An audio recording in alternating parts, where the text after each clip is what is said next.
Vem acréscimo!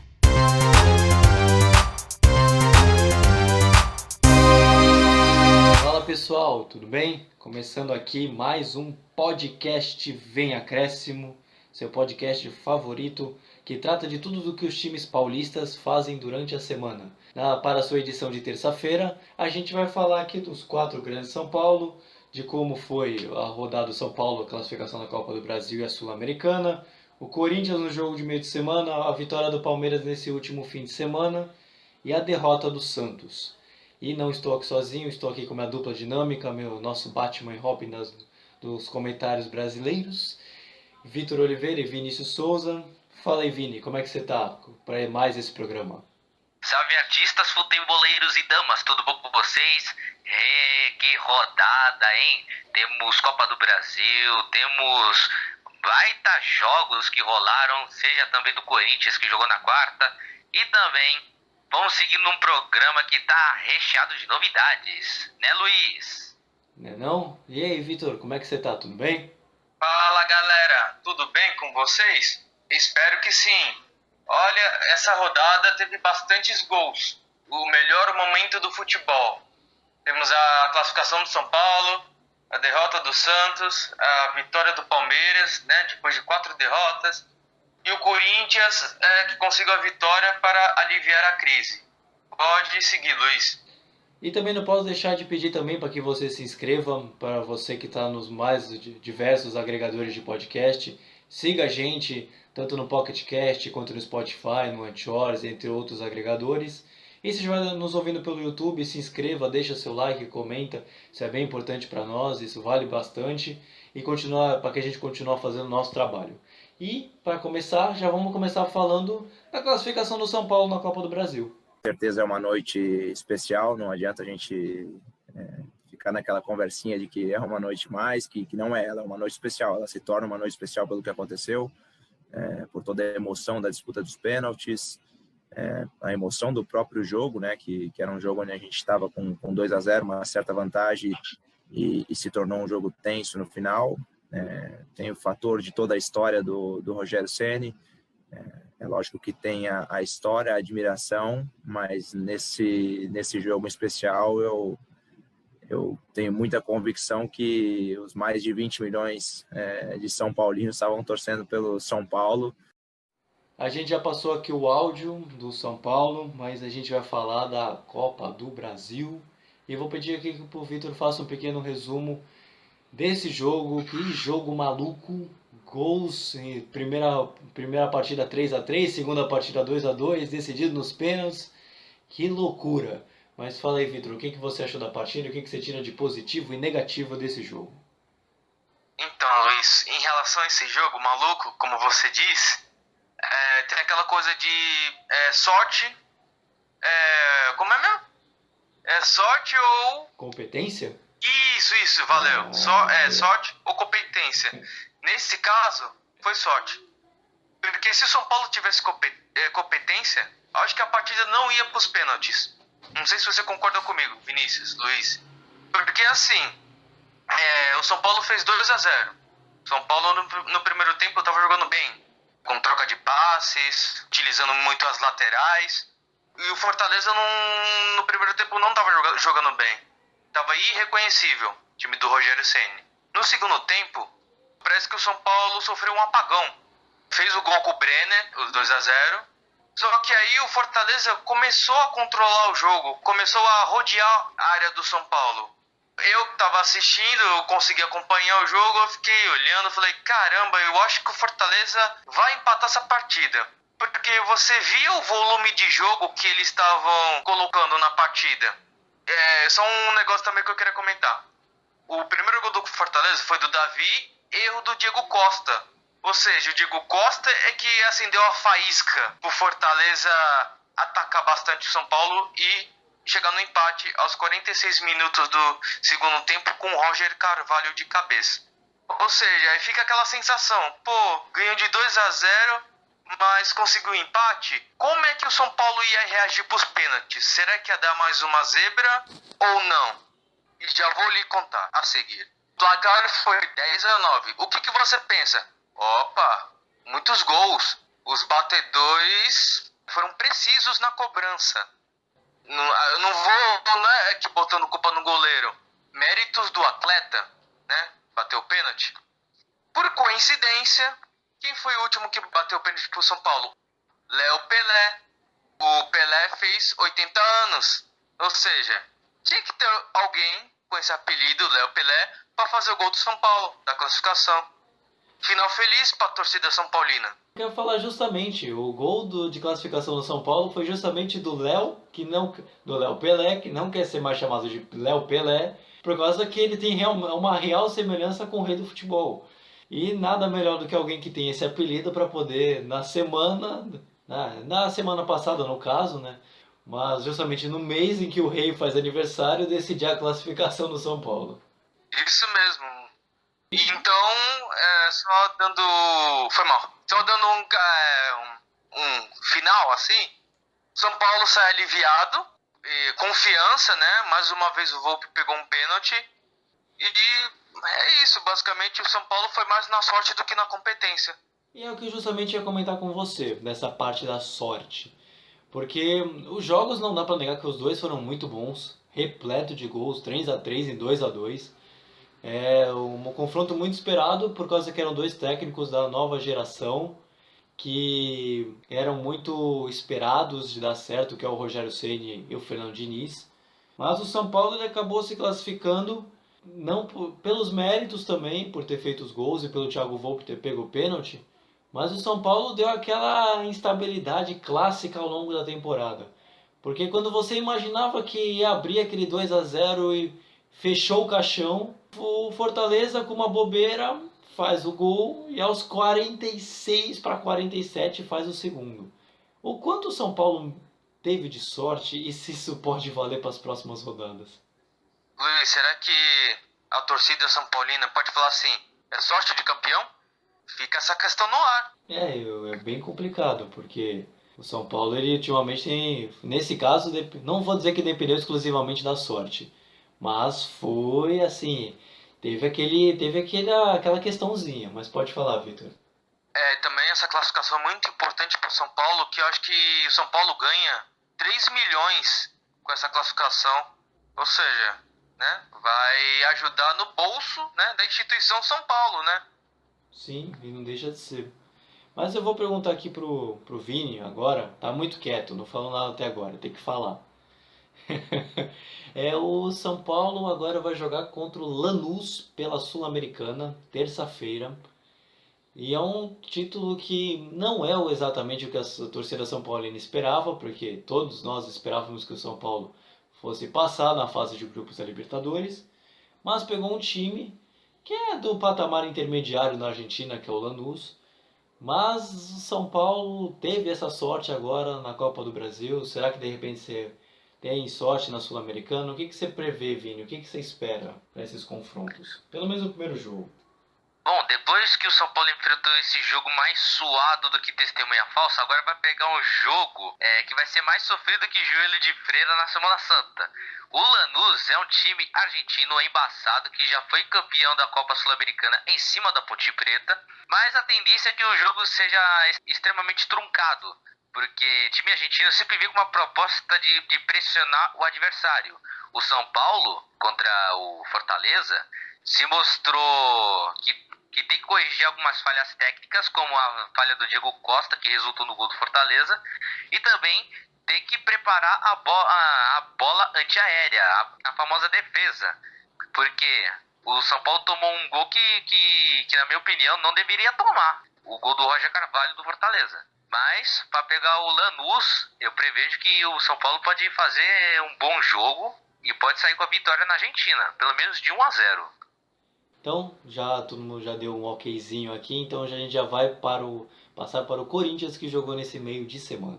Realmente o Everaldo ele foi decisivo em 2 jogos e no final do jogo, né, isso mostra que além do time não desistir, nós sabemos que a característica do jogador é exatamente de jogar para frente, então esse conceito que está sendo modificado dentro da equipe, ele tem surtido resultado e quando a gente tiver um pouquinho melhor acostumado com ele, acho que a equipe vai ganhar muito com isso daí. E agora a gente já escutou o áudio aqui do Corinthians, e o Vinícius, que tinha falado tão pouco, agora eu vou empurrar para ele para falar do Corinthians. O Corinthians venceu o Vasco nesse meio de semana, ganhou por 2-1, com polêmica no segundo gol, um pouco de sorte também, mas aí eu vou deixar para o Vinícius comentar, ele vai trazer mais a fundo. Aí depois a gente vai debater também se até o próprio Corinthians está com sorte também. Mas vamos lá. Fala aí, Vini, o que você tem para dizer desse jogo aí? Jogo extremamente amarrado em São Januário.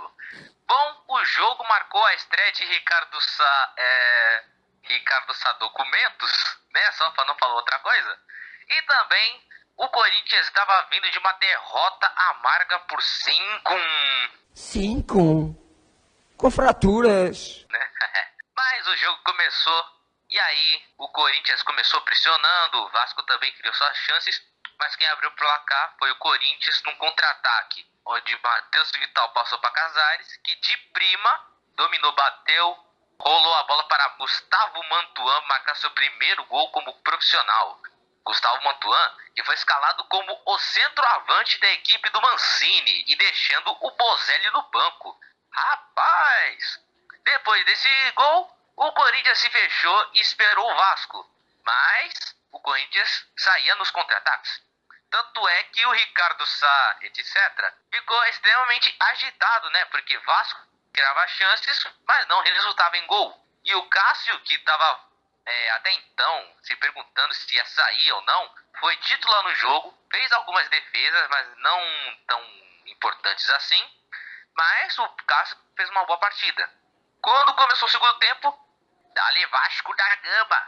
Mas quando o Vasco começou a atacar, o Corinthians fez 2 gols que foram invalidados pelo VAR.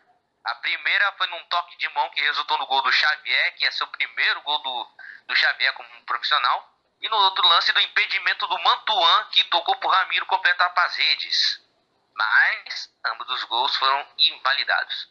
Depois, em meados de 30 minutos do segundo tempo, o Vasco empata com um golaço daquele que nunca foi criticado pelos torcedores. Hoje tem gol do Ribamar, Ribamar, hoje tem gol do Ribamar, Ribamar. Lucas Ribamar marca um golaço de letra para empatar o jogo no São Januário para a alegria do Ricardo Sá. Ricardo Sá, e você já sabe. Esse resultado, 1-1, não prestava para nenhuma das duas equipes que estão lutando para não entrar na zona de rebaixamento. Contudo, o Corinthians foi para o ataque, o Vasco também, mas quem se deu bem foi o Corinthians, que antes do gol do Ribamar, inclusive, o Everaldo havia entrado na equipe. Mas o Everaldo, quando foi cruzar, a bola bateu no zagueiro Henrique do Vasco e morreu no fundo do gol, para imenso alívio da massa corintiana, que agora está em 13º na tabela. E agora vai enfrentar o América na Copa do Brasil e que vai pegar o Internacional na próxima rodada para fechar o fim do primeiro turno do Campeonato Brasileiro. E aí, não, só falando do técnico do Vasco, não adianta. É só vir alguém com um órgão genital masculino no sobrenome que desperta a quinta série, acho que em todo mundo. A campanha no Twitter do técnico do Vasco virou meme em Trending Topics do Brasil quando soube que ele ia vir pra cá. Mas vamos lá, né? Programa que segue.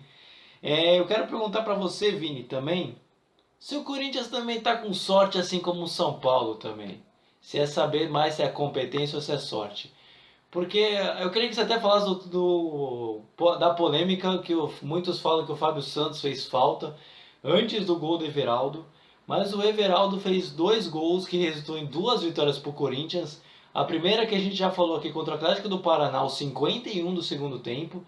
E essa última agora contra o Vasco aos 46 do segundo tempo. 2 gols assim nos acréscimos, no momento derradeiro da partida, onde a partida ia ser decidida e o Corinthians vai lá e mata o jogo. Isso é sorte? É competência? O que é? Porque é muita coincidência. Luiz, é gol do Corinthians, é gol com raça, com sorte, é aqueles gols que entram com aquele sofrimento, com aquele desafogo. Em todos os gols do Corinthians, seja que a gente viu na Libertadores de 2012, do Mundial, foram todos os gols com cara de Corinthians. Porque o Everaldo, ele tá fazendo gols, assim como o Mancini havia dito, que quer fazer com que o Corinthians seja o Corinthians de antes. O Corinthians ultimamente está fazendo gols que o Corinthians faz antes, desde a época do Tite, gols sofridos nos últimos minutos, daquele estilo que todo corintiano gosta. Então, na minha opinião, são gols de muita sorte para uma equipe que está numa crise, tanto dentro quanto fora de campo. Para um time que entrou na zona de rebaixamento e saiu na outra rodada. Foi uma Corinthians nas últimas posições foi mais rápido do que a bateria da Samsung. Durou pouco. Olha, pra quem tem celular de Samsung vai se sentir ofendido por isso. Mas tudo bem, vamos lá. Vitor, agora no Corinthians ele joga, o Vinícius já passou a rodada corintiana ao longo da semana. Vai enfrentar principalmente agora o América Mineiro pela Copa do Brasil. E, em teoria, muitas pessoas colocaram esse confronto do Corinthians como o melhor, o mais fácil, entre aspas, que o Corinthians tinha mais chance de se classificar e que o Corinthians deu sorte. É assim? É isso mesmo? O Corinthians deu sorte mesmo? Foi beneficiado no sorteio? Não, eu não acho. Pra falar que esse jogo é fácil, o Corinthians, então eles estão vendo o Corinthians como vem o Flamengo. Se fosse Flamengo e América Mineiro, aí sim seria fácil. Mas não, eu vejo como digamos uma pedreira. Porque o América Mineiro, ele vem fazendo uma boa campanha na Série B. O Lisca acertou o time. Eles estão jogando bem, o América Mineiro. Vai ser mais um desafio pro Corinthians, na Neoquímica Arena. O Corinthians, ele não pode se desligar durante o jogo. Como aconteceu com o São Paulo, você tem que se manter os 90 minutos ligado. Você não pode dormir. Nessa de dormir, olha só o que aconteceu com o São Paulo no último minuto. Pode custar caro no final, entendeu? Então é bom o Corinthians ele se ligar, aproveitar as chances que tiver para matar o jogo. Alguém quer fazer algum comentário final, alguma coisa? Porque aí eu já vou passar para os Palmeiras. Olha, no caso dos confrontos também, o Corinthians que pega o América agora nessa quarta-feira, às 21h30, será um confronto para provar que se o Corinthians vai melhorar no jogo contra o Inter, que mesmo assim será na Neoquímica Arena. Mas olha, são dois confrontos diferentes um dos outros. O Corinthians vai disputar a vaga contra o América. Primeiro vai começar em casa para depois fora de casa. Depois vai pegar o Inter, precisando ganhar. Mas olha, o Internacional é uma pedreira, é um dos líderes do Brasileirão, que conta com o Thiago Galhardo, artilheiro do campeonato com uns 15 gols. Fez mais gol do que eu na pelada ultimamente. Mas olha, meu amigo, o Corinthians vai precisar de muita cabeça, de muita concentração e também melhorar o posicionamento. Porque ultimamente o Corinthians tem tomado gols por falhas individuais ou até ter tomado uns gols que resultam em nó tático, como diria a torcida. Então, com esse último resumo do Vinícius, a gente já vai passar para o jogo e a semana do Palmeiras. O time ele evoluiu um pouco, sim, mas muito pouco. A gente tem ainda muita coisa que tem que ser feita, a gente tem muita coisa a fazer, né? A gente deu sequência ao trabalho que vinha sendo feito, mas independente, a gente tem ainda a virada do turno, a gente tem 2 jogos para terminar o turno do Brasileiro, tem as oitavas da Copa do Brasil e a Libertadores, então evoluiu a gente. Já ouvimos agora o áudio do Palmeiras e a gente vai começar a falar agora de como foi essa vitória contra o Atlético de Goiás. Foi 3-0, se falha a memória, me deu um branco agora, foi 3-0. Uma grande vitória, principalmente por ser fora de casa. voltou a vencer, mas aí eu vou deixar pro Vitor.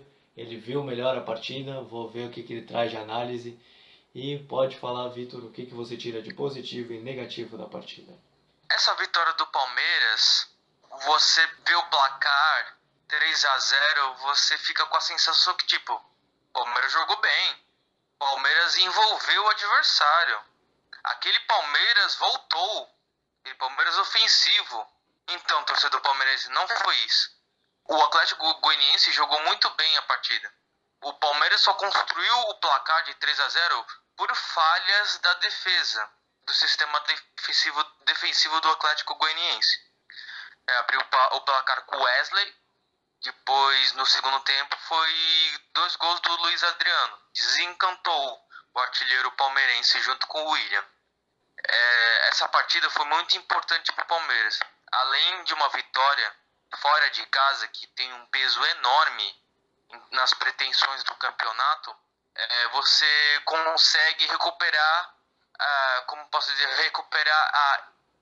a confiança em certos jogadores.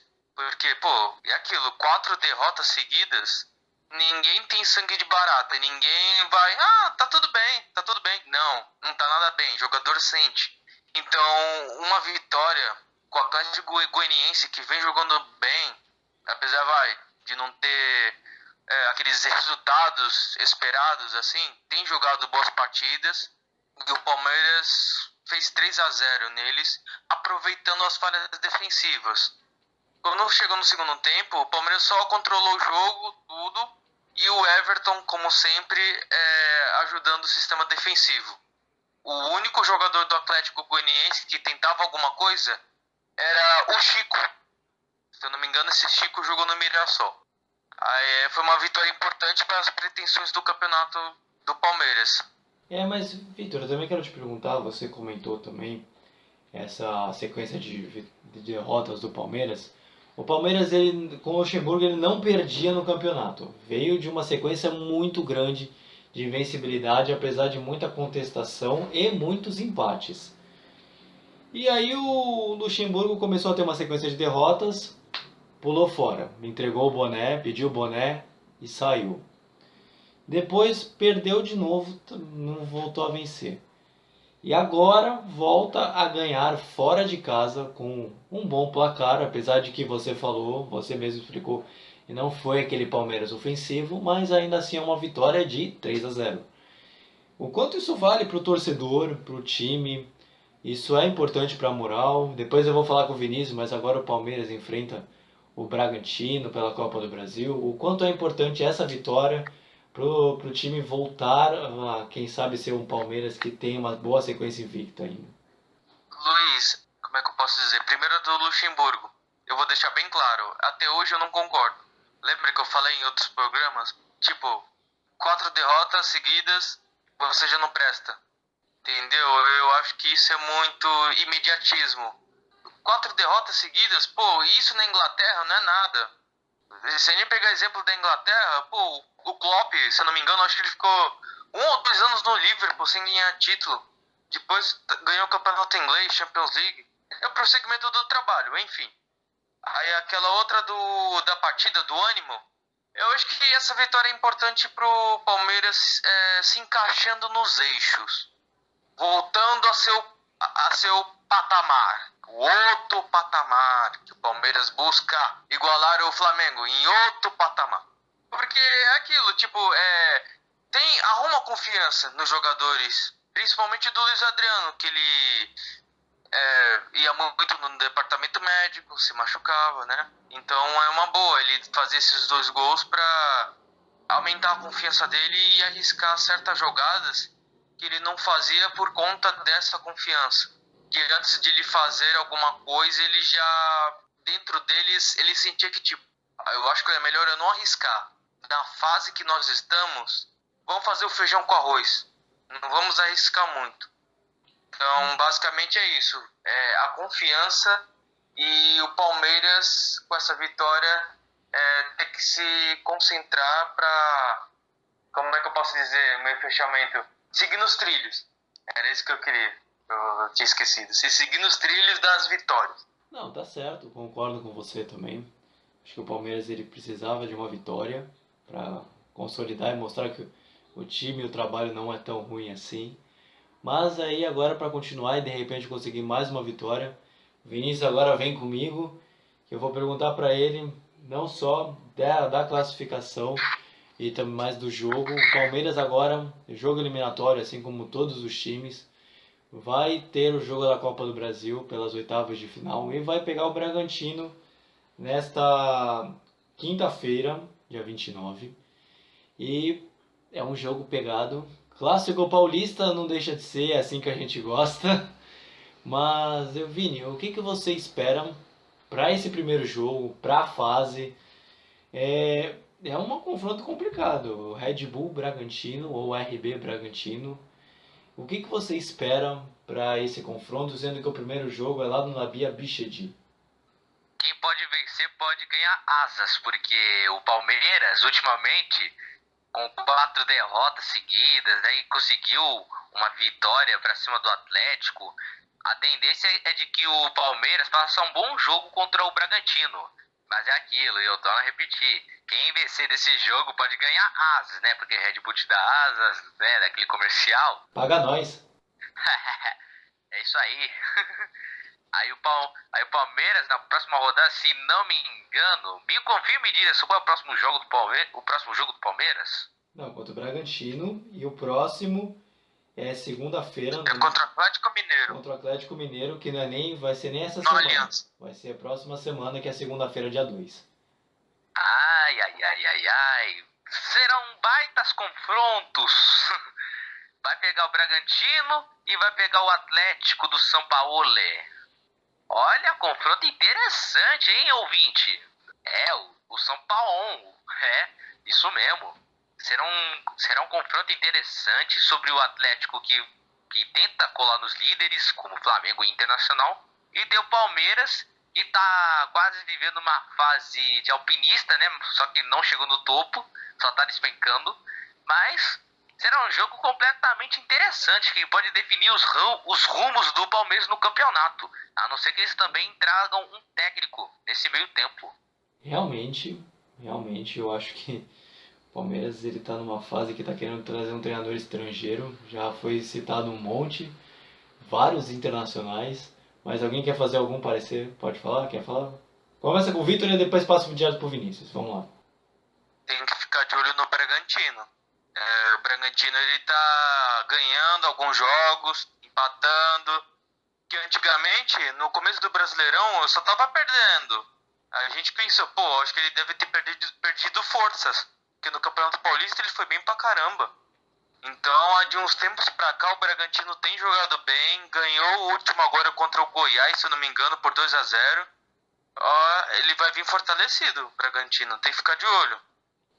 Agora, no meu caso, no meu comentário aqui, é sobre o Palmeiras em busca do técnico. Bom, se eu tô entendendo bem a mentalidade da diretoria do Palmeiras, eles estão querendo trazer um técnico estrangeiro depois do sucesso do Jorge Jesus no Flamengo. Porque se eles viram que o técnico português conseguiu montar o time do Flamengo, que tinha muitas estrelas como Gabigol, Bruno Henrique, Gerson, Willian Arão, Vitinho, conseguiu montar uma grande equipe, conseguiu ganhar Libertadores e quase foi campeão mundial ano passado, o Palmeiras agora está com essa mentalidade de trazer um técnico estrangeiro que possa repetir esse mesmíssimo sucesso do Flamengo do ano passado. Mas também, eu tô achando também equivocada para técnicos estrangeiros. Eles estão tentando trazer Ariel Roland, não conseguiram. Quer dizer, o Ariel Roland fizeram contato, mas ele não vai sair da Universidade Católica. Tentaram trazer o Miguel Ramírez, também não deu certo. Ele quer continuar no Del Valle até que ele seja eliminado na Liberta. E também, eles estão querendo trazer o Kiki Setien, que treinou o Barcelona, que tomou de 8 do Bayern de Munique. Ou seja, são umas escolhas inusitadas, na minha opinião. O Palmeiras tem que olhar bem no mercado, porque não adianta só escolher técnico estrangeiro, tem que pensar também nos técnicos brasileiros também. E ainda foi lembrado na reunião Maurício Sarri e Maximiliano Allegri, 2 treinadores italianos que chegaram a treinar a Juventus. Mas tudo bem, obviamente não é ser cotado, mas não deixaram de ser lembrados na reunião do Palmeiras. E agora a gente vai passar para o Santos, e o único time paulista que realmente perdeu nesse fim de semana. Então vamos lá, vamos passar agora para o Santos. Olha, a arbitragem é ruim, né, cara? Porque não é função minha, né? Mas o lance era para vermelho, tá? 5 metros meu e 5 metros dele, né? Não adianta passar essa situação para o árbitro de vídeo. Isso é uma sensação que ele tem que ter no campo. Como ele teve a sensação de anular o nosso gol, nosso primeiro gol anulado dos dois, em que não foi nada, mas ele teve uma interpretação de campo de anular e anulou. Então foi nisso que eu falei que era tudo contra hoje. O terceiro gol também, o segundo gol anulado, é interpretativo, sabe? Se você for buscar o movimento do Arthur, ele para, ele não faz uma carga ou alguma coisa, ele para no espaço, as pessoas disputam o espaço, o jogo é de disputa de espaço, né? E agora a gente vai falar do Santos, nosso último time, para fechar mais esse podcast. O Santos foi o único time que a gente tratou dos 4 grandes paulistas que perdeu nesse fim de semana. Foi uma derrota de 3-1 para o Fluminense. E que foi polêmico, teve 2 gols anulados para o Santos. Mas eu vou deixar que o Vini ele faça o seu resumo, o que ele achou da partida, e depois a gente comenta o extra-campo. Mas Vini, dentro de campo, o que você viu, pelo menos? Bom, eu vi de tudo no Maracanã. Eu vi o Fluminense que venceu o Santos neste domingo por 3-1 no Maracanã. Mesmo estádio onde o Santos conquistou os seus mundiais, na época do Pelé. E também o Fluminense marcando 3 gols para cima do time do Pelé. 3-1. Agora, pro jogo em si, como é que eu posso dizer? O Fluminense até controlou bem o jogo, soube controlar o Santos, fechou os espaços nas laterais, na qual o Fluminense veio com uma proposta de jogo de fechar as jogadas e também fechar o Soteldo e o Marinho, que estão em boa fase. E também o Fluminense também acabou abrindo o placar com o Lucas Claro, se não me falha a memória. Mas foi num gol de bola parada. Uma coisa que o Santos também vive falhando ultimamente, gol de bola parada. Mas nos lances seguintes surge aquela pessoa que todo mundo ama, que olha, prometeu e fez. Marinho fez o gol do Santos, fez o soquinho no ar, homenageando os 80 anos do Rei Pelé. Felicidades para o Rei, vida longa ao Rei. Uhul! E aí, 1-1 e encerra-se o primeiro tempo. Aí começou o segundo tempo e apesar das mudanças feitas por Cuca, o Santos continuou sem produzir ofensivamente. Tanto é que o Fluminense manteve a postura. Indo de cabeça, colocou o tricolor em vantagem. Só que aí foi o contragolpe. E assim, Marcos Paulo fechou o placar ao receber o passe do Ganso. Mas do que ficou marcado nessa partida foram os lances invalidados da partida. E a gente vai comentar já já, Luiz. Então, eu queria chegar com você, pedir para que você resumisse mais ou menos esse jogo, pelo menos o que aconteceu no campo, por causa que a arbitragem do Daronco, pelo menos para o Cuca, foi bem ruim, ele até colocou isso, muito ruim. Porque o Daronco ele acabou parando muito a partida, até na própria transmissão da emissora que passa o Campeonato Brasileiro, que não posso falar o nome. Vai que de repente dá direitos autorais, eu não tô afim. Nosso canal não está afim de passar por isso.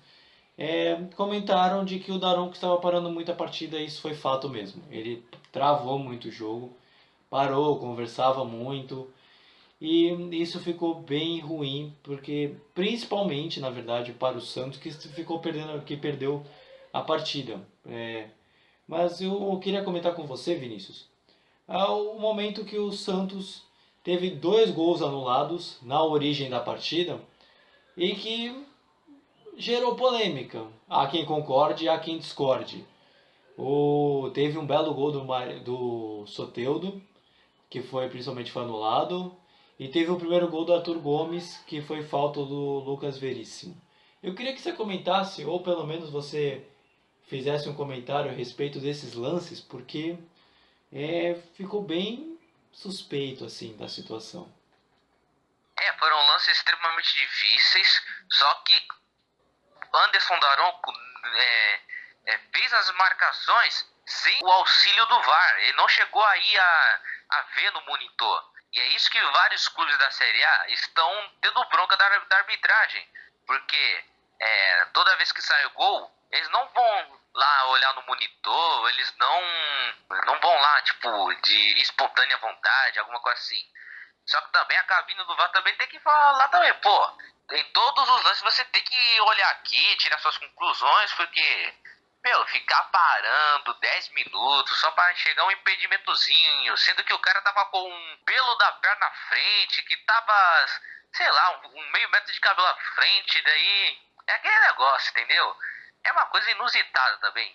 Foram 2 lances até que difíceis, sendo que o Lucas Veríssimo cometeu falta no Nino, que foi o autor do segundo gol do Fluminense, que teve a cotovelada. O cara deu uma cotovelada no zagueiro, né? E o lance foi uma cotovelada quando o Lucas Veríssimo subiu, que depois acabou gerando o gol, que na verdade foi gol contra do Muriel, porque o Arthur Gomes cruzou, bateu no Muriel e entrou. Só que na origem do lance, durante o cruzamento, o Lucas Veríssimo ele subiu e no movimento de subir ele acabou acertando uma cotovelada no rosto do defensor do Fluminense.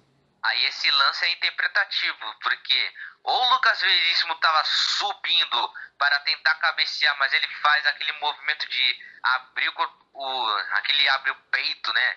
Abre asa para se proteger do cabeceio, ou se ele fez aquilo para fazer falta mesmo.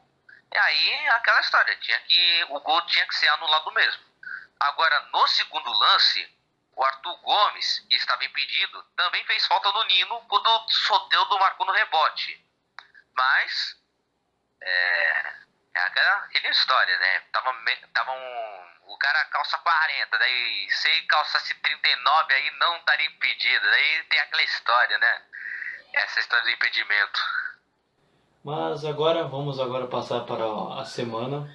O Santos agora enfrenta pela Copa do Brasil o Ceará e depois o Bahia no sábado. Mas eu queria, Vitor, que você fizesse, para a gente fechar o programa, uma pequena análise dessa Copa do Brasil. Porque o Santos ele tem um confronto difícil. Eu acho tão difícil quanto o que o São Paulo teve, que a gente comentou nesse programa. Eu acho que até o Fortaleza está numa fase melhor que o próprio Ceará. Mas o Santos também não é muito confiável, assim também como até o próprio São Paulo, que a torcida critica. Mas eu queria que você comentasse um pouco dessas oitavas de final e o que o Santos pode esperar, ou o que o próprio Ceará pode esperar nesse confronto. Para este confronto, não vai ter moleza. É o Santos e Ceará. Vai ter lei do ex? Marinho, tem que avisar ele. Marinho, você vai jogar com o Ceará. Põe essa lei pra funcionar. O torcedor santista, por favor. O Fortaleza, olha só. O Ceará tá fazendo um bom campeonato brasileiro. Com o Guto Ferreira. O time tá encaixadinho. O Vina tá jogando bem. O Vina, né, Vinícius? O Vina tá jogando bem. Meu xará. E ele pode aprontar pra cima do Santos. Nessa partida eu não vejo que assim, o Santos tá melhor ou o Ceará tá melhor. Vai ser um jogo equilibrado. E aquela história, quem errar menos leva. Se o Santos tem a oportunidade de jogar primeiro na Vila, que faça o placar, que faça a lição de casa. Porque chegar lá no Castelão precisando de gols, apesar que ganhou no Campeonato Brasileiro, né? Aquele jogo que foi 1-0, o Santos sobre o Ceará, gol do Felipe Jonathan. Se você não está lembrando, eu aconselho você a ver outros programas, entendeu? Voltando aqui, basicamente é isso, o exemplo que eu dei. Alguém quer fazer algum comentário final, algum parecer final, de repente algum comentário, alguma coisa? Então, Bora partir pro fechamento! Então, vamos fechar aqui o programa, vamos lá. Então agradeço a você que nos ouviu pelo mais esse podcast, pelos agregadores de podcast, pelo YouTube. A gente agradece. A gente pede também para que você se inscreva nos nossos mais diversos agregadores de podcast.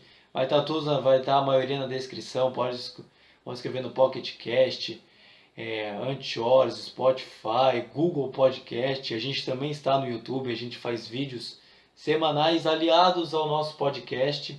E a gente também pede para que você deixe seu like, você também se inscreva, compartilhe com seus amigos, deixe comentários. Isso vale muito pra gente. E para fechar agora o programa com chave de ouro no maior estilo possível, o Vinícius vai trazer sua frase. Essa frase tá maravilhosa. Momento resenha comigo para encerrar o programa. E não podíamos encerrar o programa falando essa seguinte frase maravilhosa. Se meu filho for jogar bola e não brigar no jogo, eu peço DNA na hora. É isso, galera. Encerramos o programa e tenham uma boa semana abençoada para vocês. Valeu, falou! Para todos nós. Vitor, quer fazer um comentário final, alguma coisa? O espaço é seu. Beleza. Por hoje é só, pessoal. Obrigado por vocês terem nos ouvido. Espero que vocês tenham gostado dos nossos comentários. Deixe seu like, compartilhe para seus amigos e familiares. Uma boa semana a todos. Valeu! A gente vai ficando por aqui. Até o nosso vídeo semanal de sábado, que a gente grava na sexta e fica com sexta na cabeça. Então a gente vai ficando por aqui. A gente se encontra no sábado e valeu, pessoal. Fui, valeu. Tchau, Brasil! Valeu, fui. Valeu!